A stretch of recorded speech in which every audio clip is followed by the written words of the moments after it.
Hi everyone, welcome to the new video on MCQ of welding. In today's topic we will be discussing 20 questions from the topic resistance welding.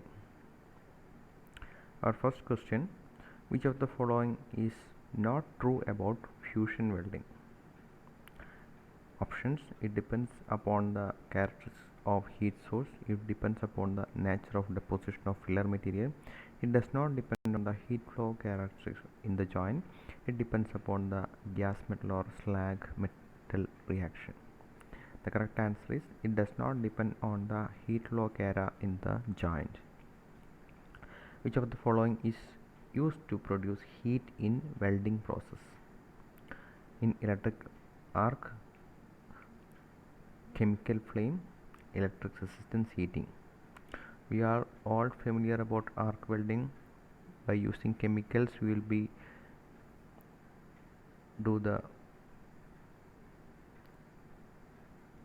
welding process also, and electric resistance welding also will be using the heat source. So all of the mentioned above methods is used. The chemical is used in the thermite welding. In which of the following welding process heat and pressure is applied on the joint but no filler material or flux is used? All of you know that it is in the resistance welding. We are not using any filler material or flux, we will be using heat and pressure. Resistance is composed of options: resistance of the electrode, contact resistance between electrode and workpiece, contact resistance between two workpiece, resistance of the workpiece. Actually, all four contribute towards the resistance in resistance welding. So our option is 1, 2, 3 and 4. If 20 ampere of current flowing in a wire of 1 minute of time having resistance 1000 ohm, then the amount of heat generated in the welding in kilojoules. The equation we are using is H is equal to I squared RT. H is equal to I squared RT, where I is given as 20 ampere, time is they have given in terms of minute, you have to convert it to second, it will be 60 seconds. So 20 square is equal to 400 into 60 into 1000 now I squared RT.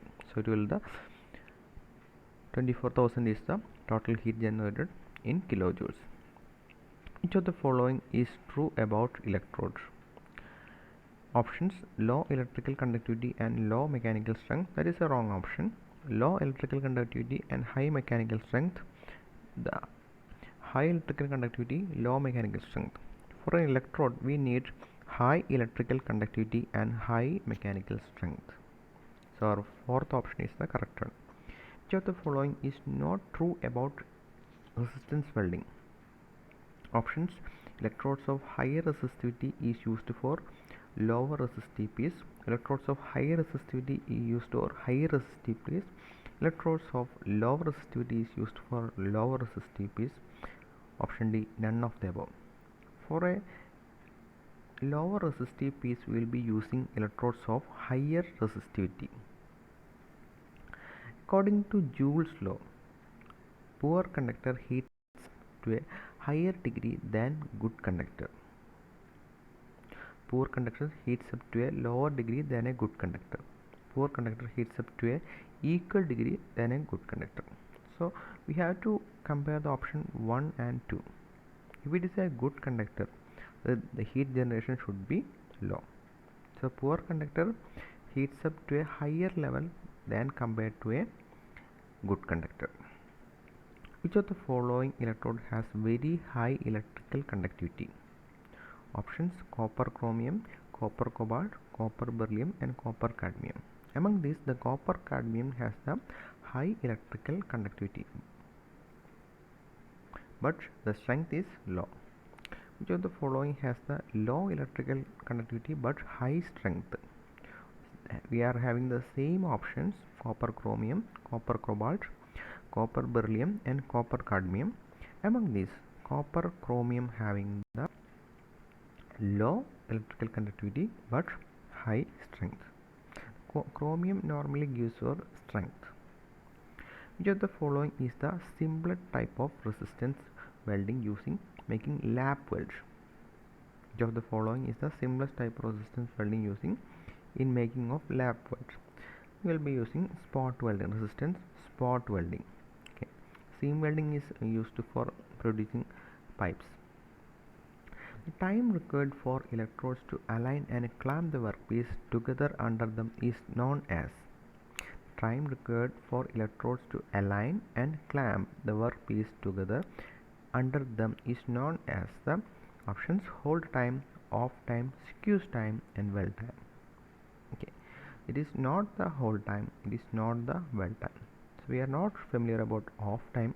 The correct answer is squeeze time.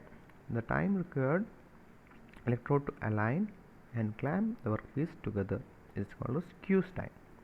The time for current flow through the workpiece till they are heated to required temperature. The time of current flow through the workpiece till they are heated to required temperature is known as the weld time. We are having the same option is the weld time. The time for current flow through the workpiece till they are heated to required temperature is known as weld time. The time when the pressure is maintained on the molten metal without electric current. After passing electricity, the metal is heated to certain level, then we are holding that workpiece together.